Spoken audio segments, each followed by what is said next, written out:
1, 2, 3. 1, 2, 3. 1, 2, 3. Оригінал чуєте? 1, 2, 3. 1, 2, 3. 1, 2, 3.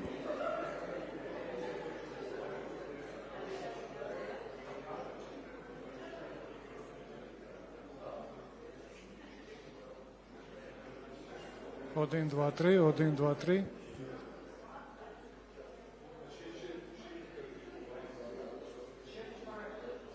Один, два, три, 1, 2, 3. Технічна перевірка. 1, 2, 3. Це для преси, для запитань.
No, I'm not saying anything.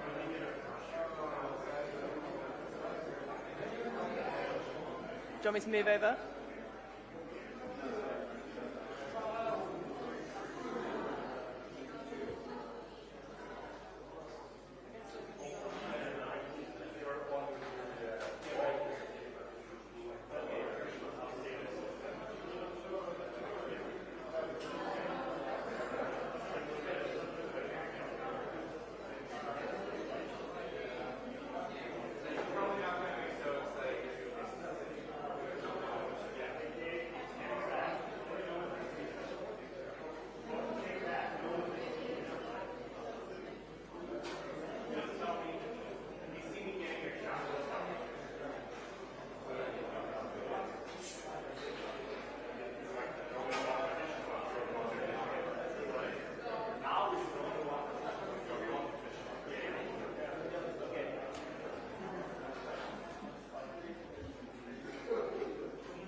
То есть это микрофон или телефон?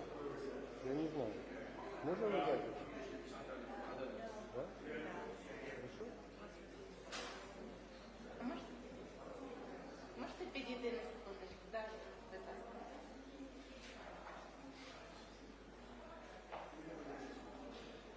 А це ви, да, поставили інший набір? Тому що ми ставили всім однаково. Можете ваших колег спитати?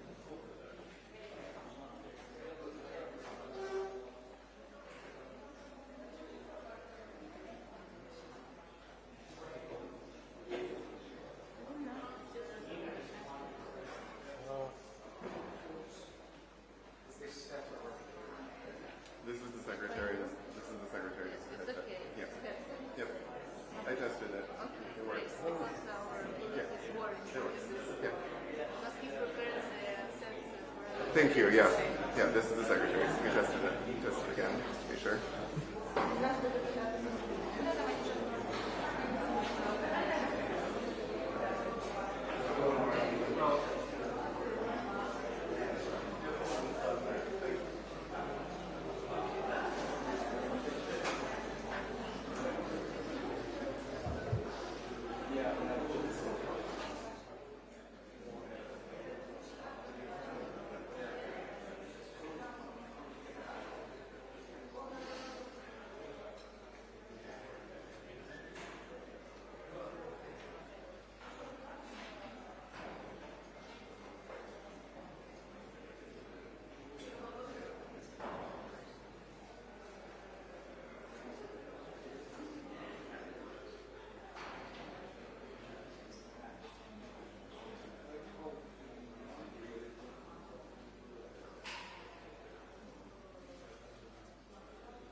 So, dear colleagues, let's get prepared. We're starting shortly.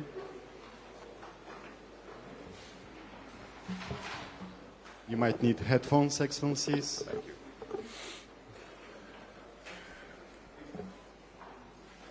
you. Пане міністре, прошу. Доброго дня всім. Радий вітати у Києві мого американського та британського колег. Це була моя перша зустріч в якості міністра з Ентоні та Девідом і вперше такий тристоронній формат. Ми мали чудову атмосферу, дуже продуктивні і деталізовані перемовини, причому не лише в МЗС, але й на переговорах моїх колег із президентом України Володимиром Зеленським. Це були переговори справжніх союзників. Ми вдячні США та Великій Британії за непохитну підтримку України, її територіальної цілісності та суверенітету. Це був насичений день, як для наших гостей, так і для нашої держави. Дуже важливо, що Ентоні та Девід взяли участь у 4-му саміті Кримської платформи, який сьогодні відбувся, але ще й, в принципі, триває. Справедливий і тривалий мир неможливий без відновлення суверенітету та територіальної цілісності України, включно з Кримом. Крим – це Україна. Сьогодні, 11 вересня, трагічна дата для американського народу, 23-я річниця жахливих терористичних атак проти Сполучених Штатів. І я висловив співчуття державному секретарю та в його особі усьому американському народі. Ми, як ніхто, знаємо ціну людського життя та відчуваємо біль втрати. Головна тема, яку ми обговорювали сьогодні з колегами – посилення оборонних спроможностей нашої держави. ППО, F-16, артилерійські снаряди, дрони, бронетехніка та інше обладнання – все, що працює на перемогу. Окремо наголосив на важливості збільшення інвестицій в закупівлю української зброї для українських захисників. Це спосіб швидко збільшити військову допомогу Україні та зекономити ресурси наших союзників. Ключове завдання цієї осені – максимальне посилення повітряного щита. Для захисту наших людей необхідні сміливі дії усіх партнерів. Важливо скасувати будь-які обмеження на використання американської та британської зброї проти законних військових цілей на території Росії. Потрібна рішучість і щодо збиття російських ракет і дронів у небі над Україною. Чим далі зможе бити Україна, тим ближче буде справедливий мир. Ці кроки важливі в контексті повідомлень про можливу передачу Іраном балістичних ракет Росії. Вороги вільного світу не сумніваються, вони діють та створюють неприйнятні загрози для всієї Європи та Близького Сходу. У таких умовах не може бути сумнівів у рядах демократій. Маємо діяти сміливо. Маємо бути співлідерами коаліції сміливості.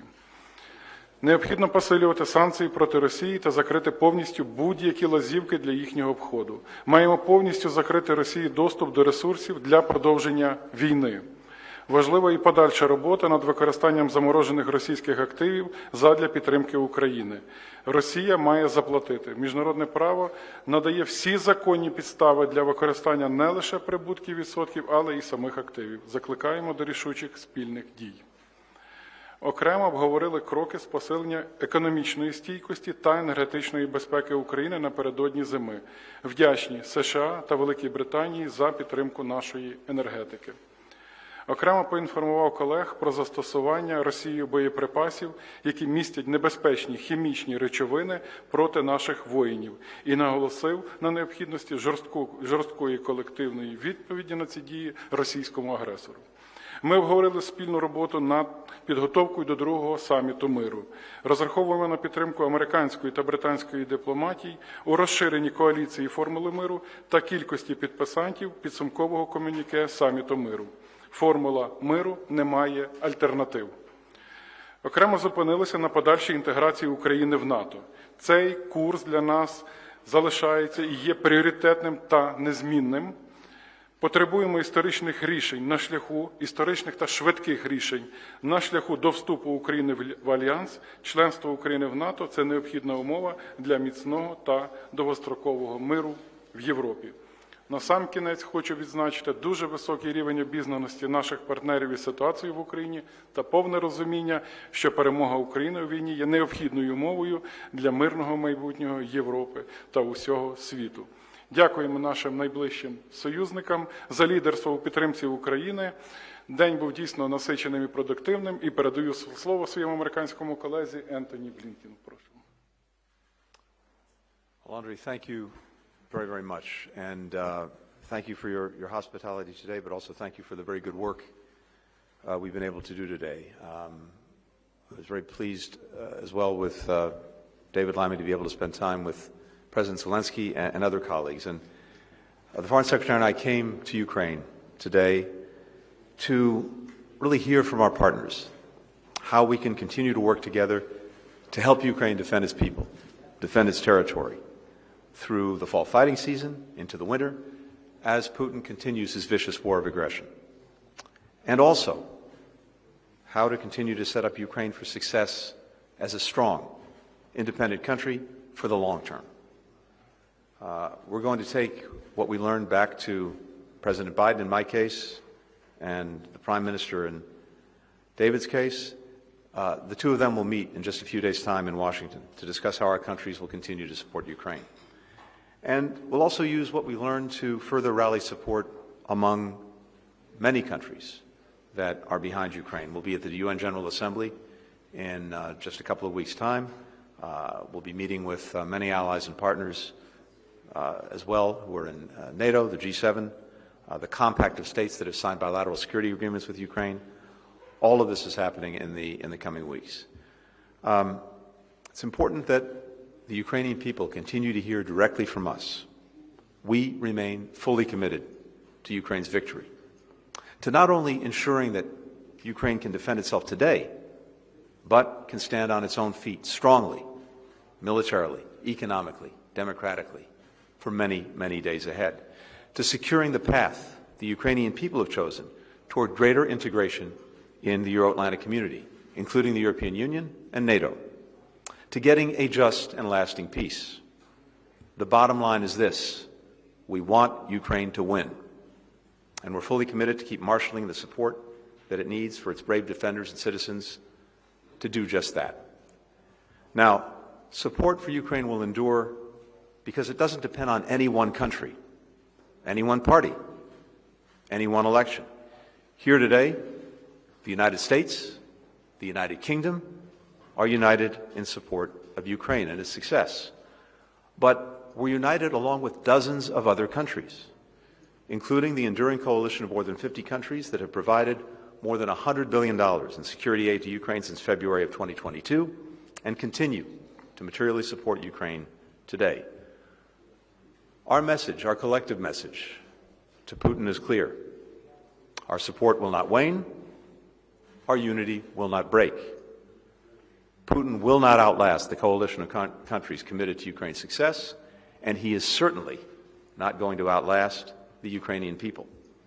They've never wavered in their belief that they, and they alone, will decide their future. Now, we have challenging moments. This is a challenging moment as well, with an expansion of attacks from Russia, pummeling Ukrainian cities, citizens, infrastructure, with monstrous brutality. And now Putin's further empowering his aggression with the acquisition of Iranian ballistic missiles. So, we're working with urgency to continue to ensure that Ukraine has what it needs to effectively defend itself. At the NATO summit back in July, President Biden promised 5 strategic air defense systems and dozens of tactical air defense systems. We've delivered on several of those strategic systems. We're fully working to meet the commitment in the coming weeks, and will continue to add to Ukraine's air defense systems.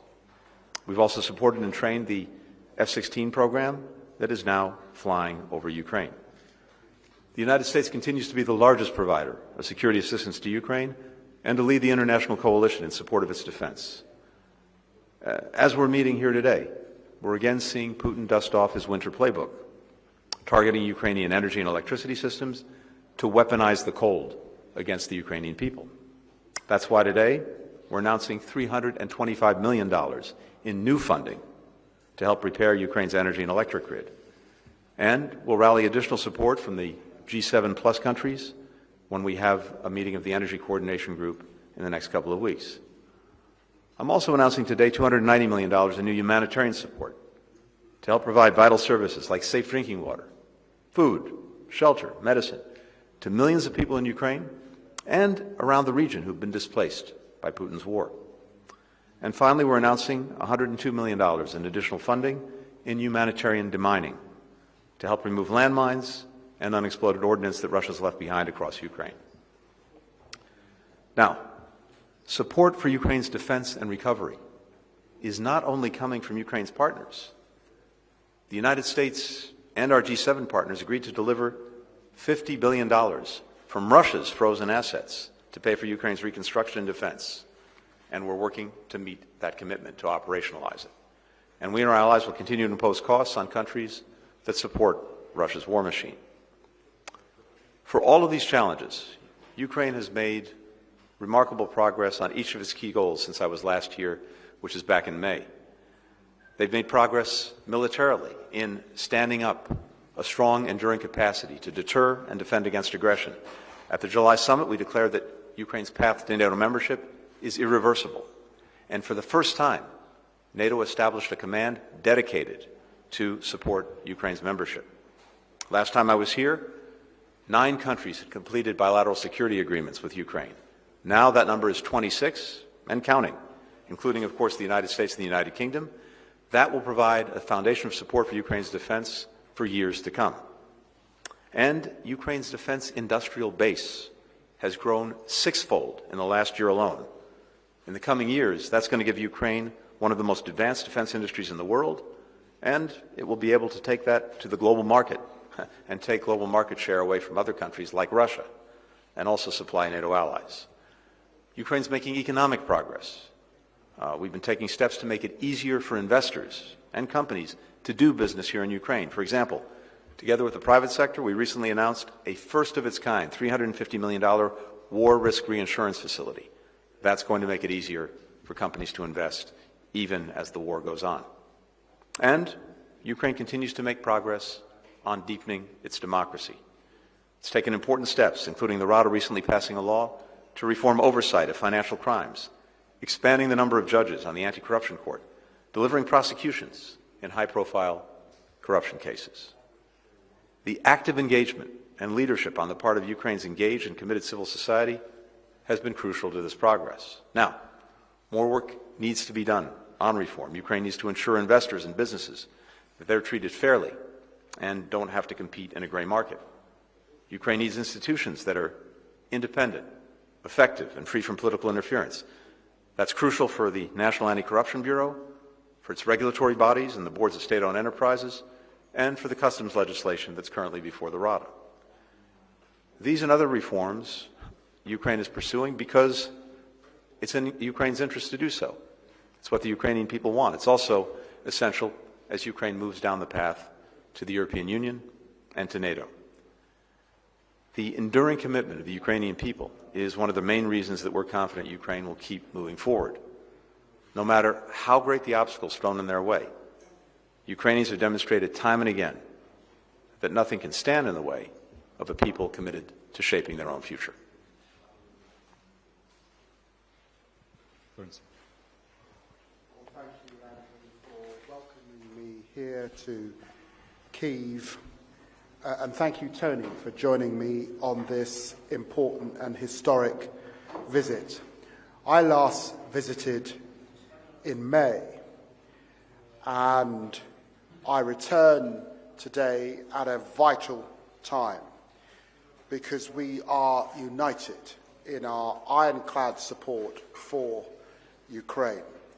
For 2.5 years, you have bravely and fiercely defended yourselves against Russia's full-scale invasion. But as we heard today, Putin's ugly attempts to restore the Russian Empire began much earlier, with the illegal annexation of Crimea 10 years ago. Putin claims he wishes to liberate Ukrainian civilians, but he denies the right of their nation to exist. He has sent in tanks and soldiers to enforce his diktat, and he inflicts horrors on Crimea and other regions of Ukraine under the Russian yoke, with stories of forced disappearances, sinister re-education camps, and torture. Putin's barbaric actions are the latest example of a very old and evil story. One of my ancestors was taken from their home, enslaved, chained on a ship, and forced to work for the profit of a foreign empire. He knew only too well what imperialism was. No act of authoritarianism is ever exactly the same. But 80 years after Stalin deported the Crimean Tatars, 240 years after Catherine the Great annexed Crimea, Putin has revealed the same arrogance, the same greed, the same disdain for the rights of other individuals and nations. This is imperialism. This is fascism. And this week we have been reminded of how other authoritarian regimes are aiding Putin, with Iran going even further in support for Moscow by providing ballistic missiles, a significant and dangerous escalation. Britain and the US and our partners have responded quickly to Tehran's undermining of global security. Britain has sanctioned Iranian officials and entities, as well as Russian entities and cargo ships involved in the transfer of weapons. And together we've restricted Iran's air flights to Europe. This response is in keeping with our commitment to remain Ukraine's staunchest friend. And I'm proud of that commitment. I'm proud of Prime Minister Starmer's commitment to provide $3 billion in military aid every year that is needed in your fight. And today I can confirm more than 600 million worth of support for Ukraine, including 242 million this financial year for immediate humanitarian, energy and stabilization needs, as well as support for reform, recovery and reconstruction. Plus, we're confirming our intention to deploy $484 million worth of World Bank loan guarantees later this year. And the UK is speeding up military deliveries with air defence missiles, equipment of F-16 fighter jets, AS-90 self-propelled guns and spare barrels, military boats and maritime guns having now been delivered. I can announce we will now also send hundreds of additional air defence missiles, tens of thousands of additional artillery ammunition rounds, and more armoured vehicles to Ukraine by the end of the year. But I am most proud of the unity we and our allies have shown in support for Ukraine. And that is why our joint visit today, the first joint visit of its kind for well over a decade, is such an important signal. Together, Britain and our allies are united in our commitment to Ukraine, to freedom, to victory, because we both recognise what is at stake here, not just the liberty of Ukraine, but the security of Europe and the security of the West, and indeed the very principles that underpin the UN Charter, on which rests the international order as it stands, which has brought peace and prosperity to so many. It's good to be with here. It's good to stand with you. Thank you very much. Thank you, Excellencies. We'll now take a few questions, starting with Michael Birbaum from WAPO. I only have one microphone, so. Thanks very much. Michael Birnbaum from the Washington Post. Mr. Secretary, Mr. Foreign Secretary, question about ATACMS. How, and long-range missile Storm Shadows, How worried are you at this point about managing escalation with Russia, based on your conversations today? And does the Ukrainian desire to use ATACMS Storm Shadow's long-range missiles against the Kerch Bridge that connects Crimea to mainland Russia make sense to you strategically? And what's your personal view of whether Ukraine needs this long-range capability of striking into Russian territory, especially now that, as you say, Iran has facilitated Russia's ability to strike more deeply into Ukraine? And Mr. Foreign Minister, former President Donald Trump was asked a couple times last night at the debate whether he was committed to Ukrainian victory. He said he wanted the war to end as quickly as possible, but he didn't say yes to victory. I wanted to ask what you made of that and what kind of plans you are making in case there is a change in U.S. policy sometime soon. Thanks a lot. Michael, thank you very much. I'm happy to start. First, we had a very good discussion today with the Foreign Minister, with President Zelensky, with his whole team about the situation on the battlefield, Ukraine's objectives, and what it needs to succeed going forward. And among other things, we discussed long-range fires, but a number of other things as well. And as I said at the outset, I'm going to take that discussion back to Washington to brief the President on what I heard. I know that David's doing the same. And both of our bosses, no doubt, will discuss this when they meet later this week, actually on Friday, in Washington. Just speaking for the United States, from day one, as you've heard me say, we have adjusted and adapted as needs have changed, as the battlefield has changed, and I have no doubt that we'll continue to do that as this evolves. You referenced escalation. Of course, that's one of the factors that we always consider, but it's certainly not the only factor, and it's not necessarily a dispositive factor. We have provided, as you know, extraordinary support to Ukraine over these more than 2 years. Not just training, not just money, but among our most sophisticated weapon systems. Again, tied to what their needs are, tied to what can make them most effective. And I think the track record is there. We're determined to ensure that they have what they need to succeed. And when it comes to escalation, you made the point yourself.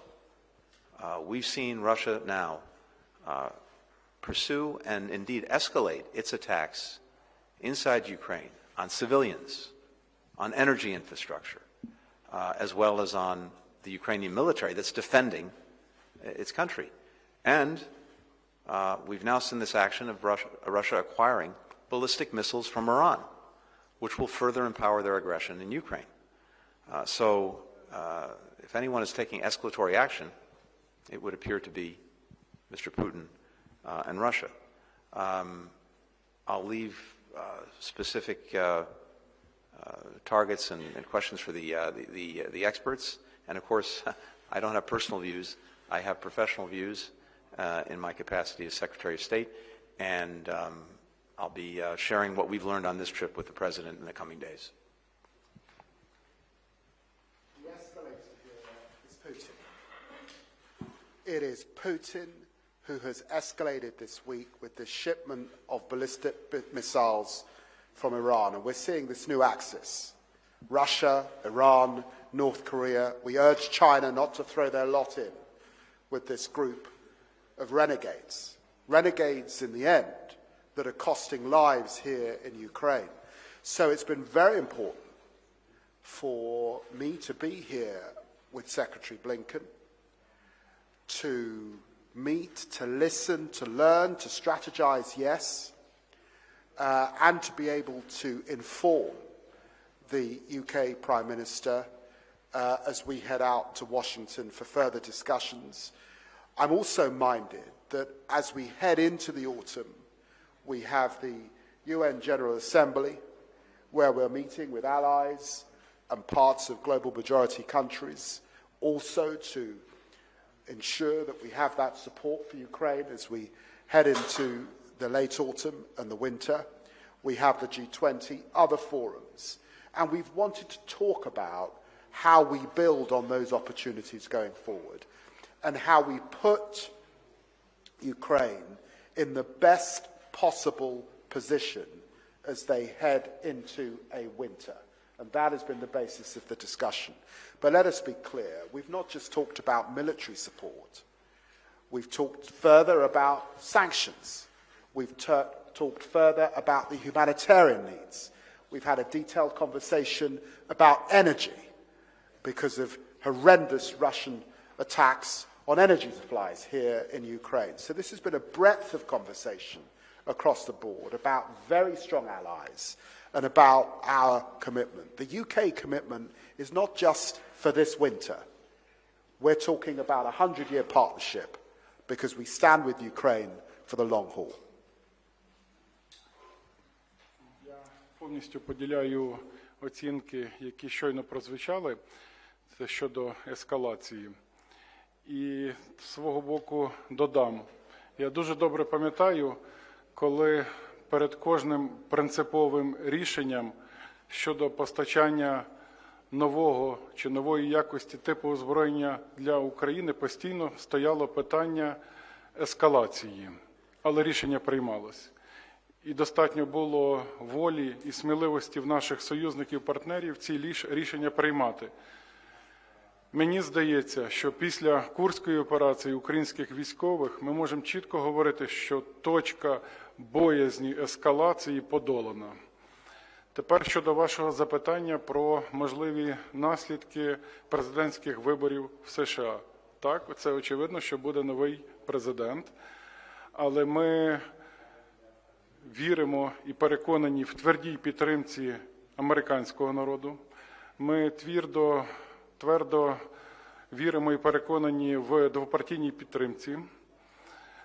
І ми чітко віримо і переконані в тому, що досягнення справедливого, всеосяжного, тривалого миру в Україні – це теж стратегічний інтерес Сполучених Штатів Америки, який і буде збережено. Тому що ми захищаємо спільні цінності, ми захищаємо спільні демократичні цінності і віримо, і переконані в стратегічному демократичному лідерстві США. Дякую. Emma Murphy, ITV.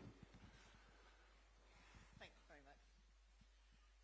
Emma Murphy from ITV News. If I could pose a question to you, Foreign Secretary, and also you, Secretary of State, with regard to President Zelensky's comments today. He said that he would like to see a strong decision on the use of long-range missiles into Russia.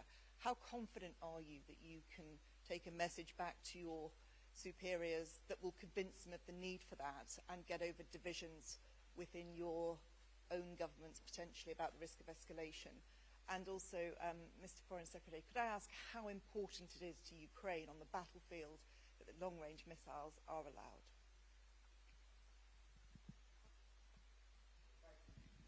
Question.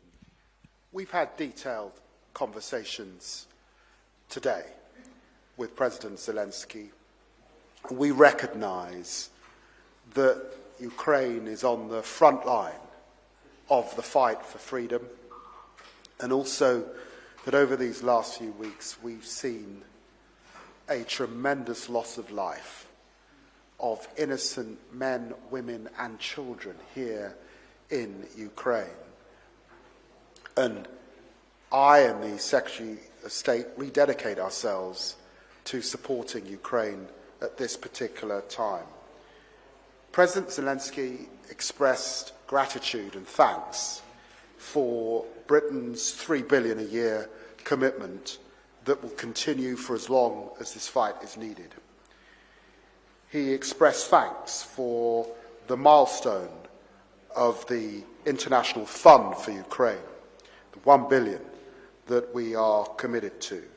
And he's grateful for the new package of military support, ammunition, brimstone missiles, AS-90 artillery guns that we are providing.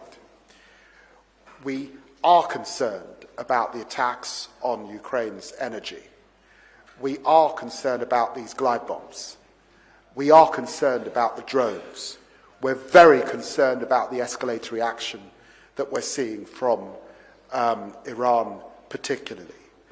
We've looked at the breadth of things today, and as we've said, of course, I go back to Keir Starmer, able to assist him with some of the operational detail that we've learned from the Ukrainians today. You wouldn't expect me to go into detail about that at this press conference because I am not prepared to give Putin the advantage. But as the closest of allies, we look forward to the discussions we will have, not just on Friday, but discussions, I suspect, that will go on over the next few weeks as we head also to the UN General Assembly. Good evening, the public broadcaster of Ukraine, Valeria Pashko. So, Minister Sybiha mentioned Ukrainian path to NATO. So, is it possible that allies ready to invite Ukraine to join NATO maybe this year? And one more. So, the coalition within NATO is being formed to shoot down drones and missiles over Ukraine. Maybe there is a discussion between, I don't know, Great Britain and the US and Germany. And I think the last one, are you ready to invest in Ukrainian production of drones, maybe missiles as well? Thanks a lot. United Kingdom is already investing in Ukrainian production of drones, and what I saw on my last trip to Ukraine was amazing the Second World War. Ordinary people committed to the war effort here in Ukraine. It's humbling, it's moving to see people doing all they can to prevent this Russian aggression. Britain are supportive of Ukraine's ambitions in relation to NATO and the security guarantees that they necessarily need, and that's why we work very hard with our allies to get that irreversible pathway language into the text that we were able to agree back in July, just as the new Labour government came to power. And we will continue, of course, to discuss these things with our allies. And the other issue, of course, that Secretary Blinken has raised today is the continued need to work with Ukraine on these fundamental reform issues that make its pathway to the European Union and to NATO more achievable in the medium term. To reiterate what the Foreign Secretary said, NATO allies came together, made clear that Ukraine's path to NATO is irreversible, and now Ukraine is moving down that path. I mentioned a few moments ago that for the first time in NATO's history, it has stood up a dedicated command whose purpose is to help NATO move down the path to membership, and that command is up and running, and we have a representative here in Ukraine, so all of that is moving forward.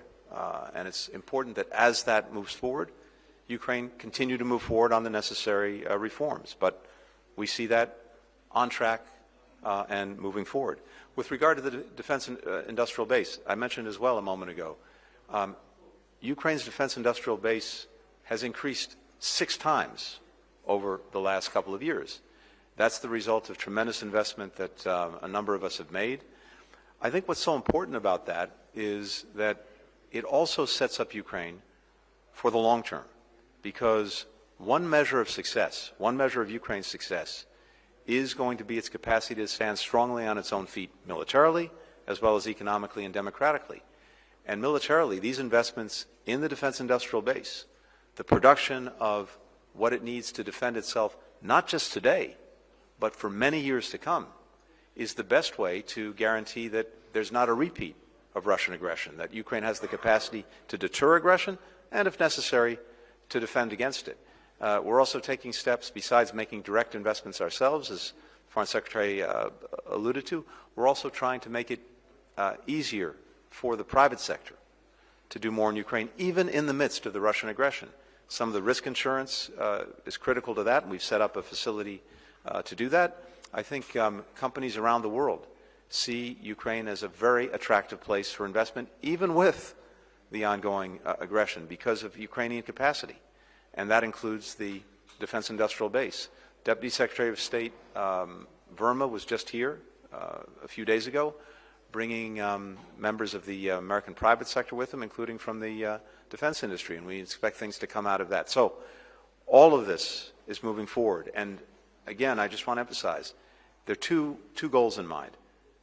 Make sure that Ukraine has what it needs now to deal with the ongoing Russian aggression, but also make sure that it has what it needs to have an enduring success, to be a strong, independent country, increasingly integrated with the institutions of the Euro-Atlantic community, including the European Union and including NATO.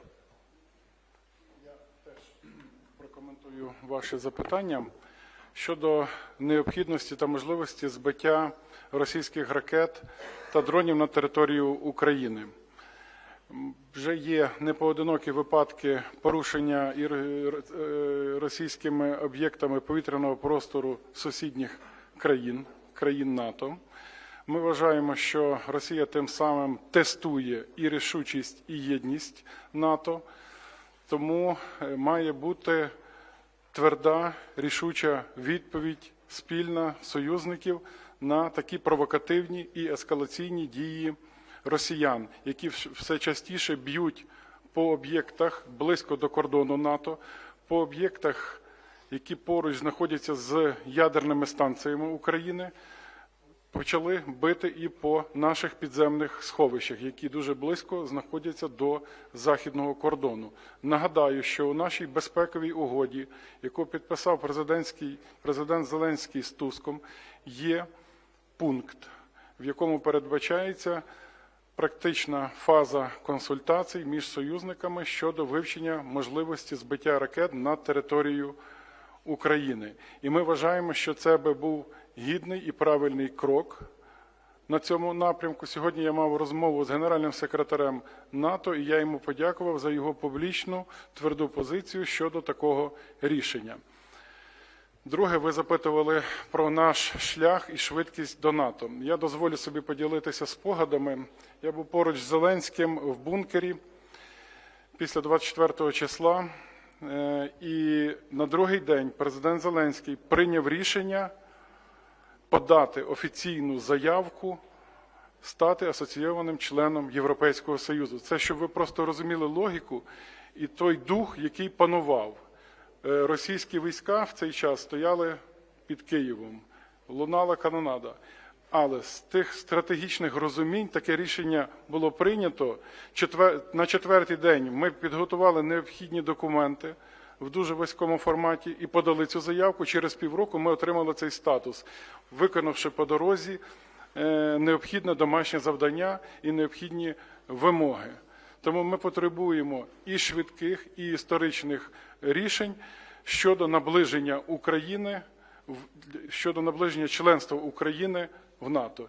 Якщо буде така політична воля, ми готові і сьогодні стати членом НАТО. Дякую.